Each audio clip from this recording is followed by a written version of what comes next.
Hello guys, আজকে আমরা বানিয়ে নিয়ে আসলাম কাশ্মীর আলুর দমটা। আগে আলুটা ভেজে তুলে নিয়েছিলাম, তারপরে ওই তেলের মধ্যে একটু গোটা গরম মশলা, তেজপাতাখান দিয়ে চিনি দিয়ে আসলাম, দিয়ে ঘুরিয়ে নিলাম।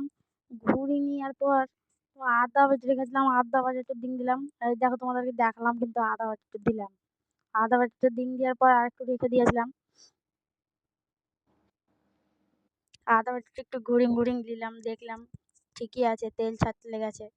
তারপরে আরেকটু আদা বাটা রেখে দিয়েছিলাম গো, ওটাও দিয়ে দিব। দেখো, ওই কম পড়ে যাবে না হলে। ওই দেখো দিয়ে দিলাম, দেখলা তো?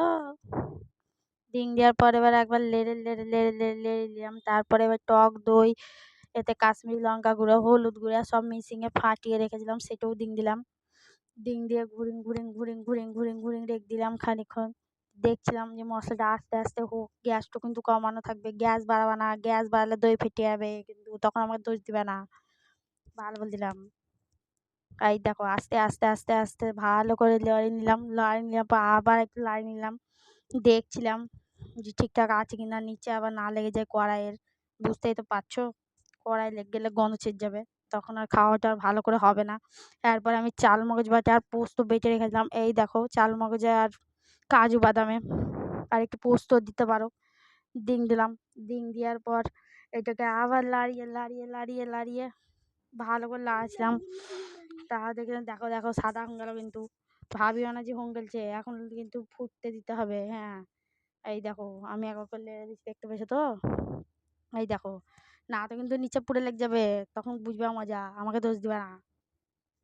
তারপর দেখো তেল ছেড়ে দিয়ে গেছে, দেখেছো তো? দেখো, তেলটা যেন ভালো করে ছেড়ে যায়, দেখে নিবে। মশলাটা একটু কষা গাঢ় হবে কিন্তু মশলাটা একবার কষা গাঢ় হয়ে যাওয়ার পরেই একবার তোমার এর মধ্যে আমি দিয়ে দেবো আলু। তা এখন আস্তে কষছে।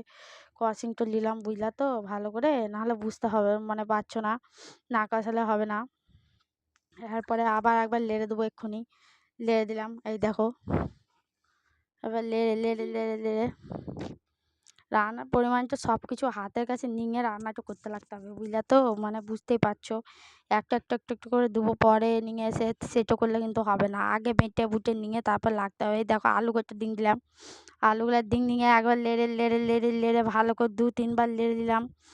লেড়ে নিয়ে এটা এবার আমি 1-2-3 বার লেড়ে নিলাম, যাতে না লেগে যায় নিচে।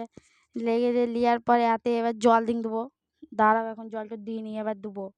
এই দেখো, জল দিয়ে দিলাম, দেখছো তো? জল দিয়ে দিলাম, দিয়া হলো। এরপরে আমি একটু লেড়ে দিচ্ছি, মানে ক্যাপাসিটি করে নিচ্ছি, বুঝতে পারছো তো? ক্যাপাসিটি ওখানে করতে হবে তো। এই দেখো, লেড়ে এবার ঢাকা দিয়ে দিলাম। কিন্তু দেখো, সঙ্গে আবার ঢাকাটা খুলিও না, এটা কিন্তু ভিডিওতে দেখালাম। 5 মিনিট মতো রাখিও না, তো সিদ্ধ হবে না আলুগুলা, তখন বর গাল দেবে, দেখবে মজা। তা খেয়ে বলছিল ভালোই হয়েছে।